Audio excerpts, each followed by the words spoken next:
In the study of the governance of prosperity, we use indicators that aim to measure each of its factors with greater or lesser precision. But many initiatives attempt to summarize, for analytical purposes, this collection of dimensions and variables. We call this a panoramic indicator of prosperity. Let's review the most interesting efforts to produce these types of measurements. The first one, and perhaps the best known, is the United Nations Development Programme's Human Development Index. They evaluate 3 dimensions of a nation's prosperity: healthy longevity, knowledge, and quality of life.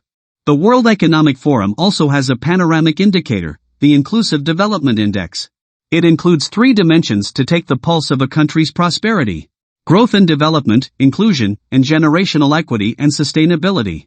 Through the Sustainable Development Solutions Network, an initiative launched to monitor the Sustainable Development Goals, the United Nations created the World Happiness Report, also known as the Happiness Index. They consider the following dimensions to measure prosperity: per capita income, social support, healthy life, expectancy at birth, freedom to make life choices, generosity, and perception of corruption. Additionally, the index includes a dystopia component.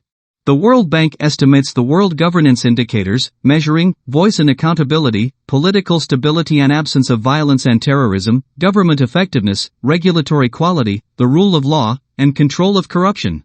Finally, Social Progress Imperative, a civil society organization, created the Social Progress Index to measure basic human needs such as healthcare, nutrition, and sanitation, the foundations of well-being, like access to knowledge, and environmental quality and opportunities. You may notice that, with few exceptions, all the topics included in these panoramic indicators have been covered in our study of the governance of prosperity. Let's see how our selection of countries fares in these panoramic indicators. The first thing to say is that Norway is number 1 in all of them, except in the Happiness Report, where Finland tops the list.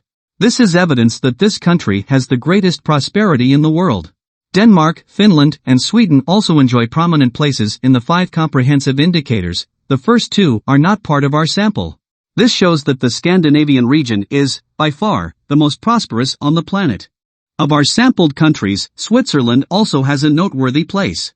The significant absentees from the top spots are our 2 world powers, the United States and China. While they are not doing badly, especially the US, they are far from competing for the top spots in any measurements. At the other end are the sub-Saharan countries, along with India, Egypt, and Venezuela.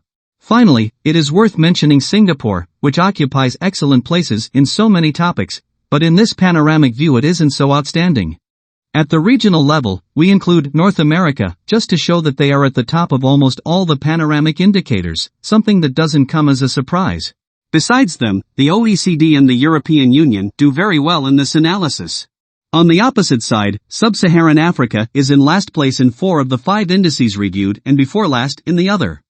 This other graph brings the time series of the world average of 2 of the comprehensive prosperity indices. Both have been estimated since the 90s. The Human Development Index shows us a comforting improvement in the degree of prosperity that humanity has achieved in recent years. On the other hand, World Bank's picture, through its worldwide governance indicators, isn't so encouraging. Let's conclude this analysis by showing the association between the comprehensive indicators and the primary measurements of the prosperity equation proposed, using only our sample countries. The panoramic index with the best association is the World Bank's governance indicators, whose average correlation, in absolute value, with the others is 0.81. On the other hand, the governance factor best explained by the panoramic indices is social mobility, since the average correlation is 0.89. On the contrary, the governance factor least covered by these comprehensive measures is peace.